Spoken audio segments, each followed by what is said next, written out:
Assalamualaikum warahmatullahi wabarakatuh. Di sini saya Naila dan teman saya Najwa akan mempresentasikan mengenai sumber daya manusia. Yang pertama ada asal muncul manajemen sumber daya manusia atau Human Research Management bukanlah sesuatu yang muncul dalam waktu yang singkat. Orang-orang telah hidup dalam organisasi untuk waktu yang lama. Salah satu momen penting yang menentukan revolusi ini tidak hanya mempengaruhi metode produksi, tetapi perubahan dalam penanganan HRM yang tidak sama dari sebelumnya. Selanjutnya, pengertian Human Research Management yaitu ilmu dalam mengelola hubungan kerja dan peran sehingga dapat berkontribusi secara efektif terhadap tujuan organisasi, karyawan, dan masyarakat. Menurut Novita tahun 2017, HRM terdiri dari kata manajemen dan personalia. Manajemen adalah keterampilan untuk mengarahkan proses dengan efektif dan efisien dengan menggunakan SDM telah ditetapkan. Perbedaan antara HRM dan SDM. SDM merupakan bagian dari HRM yang bertanggung jawab untuk mengelola sumber daya manusia di suatu organisasi atau perusahaan demi mencapai kinerja yang lebih baik.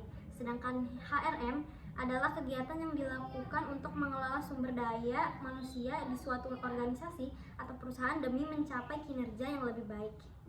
Peran manajemen sumber daya manusia. Yang pertama ada menentukan jumlah, kualitas, dan penempatan karyawan yang efisien. Terus ada merancang program-program yang berkaitan dengan kesejahteraan karyawan dan mengevaluasi kondisi ekonomi umum. Selanjutnya ada fungsi-fungsi sumber daya manusia. Ada satu, perencanaan untuk kebutuhan sumber daya, perencanaan dan peramalan jangka panjang dan pendek, juga menganalisis pekerjaan untuk memilih tugas.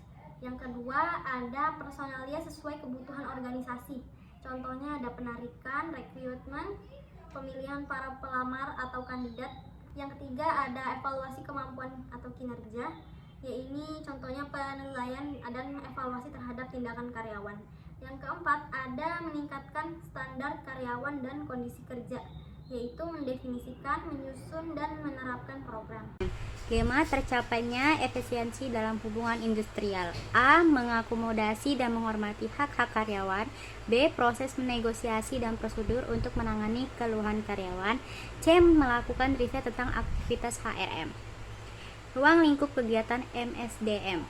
Menurut Wijoyo et al. 2021, tugas yang dapat dilakukan oleh manajer sumber daya manusia: 1. Merencanakan, mengatur, mengalokasikan, dan menugaskan tugas kepada karyawan.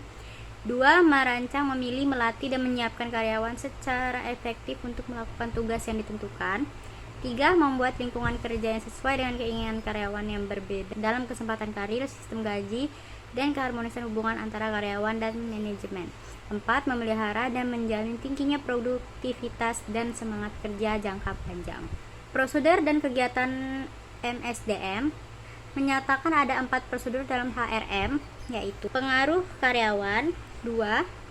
Aliran sumber daya manusia, 3. Sistem penghargaan, dan 4. Sistem kerja. Fungsi umum HRM dan pengembangan SDM. 1. Perencanaan, melakukan perencanaan sumber daya manusia, penerapan, perekrutan, pelatihan, pengembangan karir karyawan atau pegawai, serta melakukan inisiatif terhadap pengembangan organisasional sebuah organisasi atau perusahaan. 2.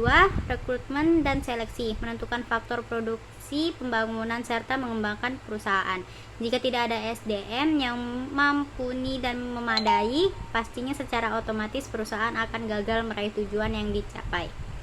3. Pelatihan dan pengembangan, meningkatkan kualitas kehidupan kerja karyawan sehingga dapat membantu karyawan agar memiliki keterampilan, pengetahuan, dan sikap yang diperlukan untuk memenuhi tuntutan pekerjaan dan mencapai tujuan organisasi. Sekian presentasi dari kelompok 11. Kami akhiri. Wassalamualaikum warahmatullahi wabarakatuh.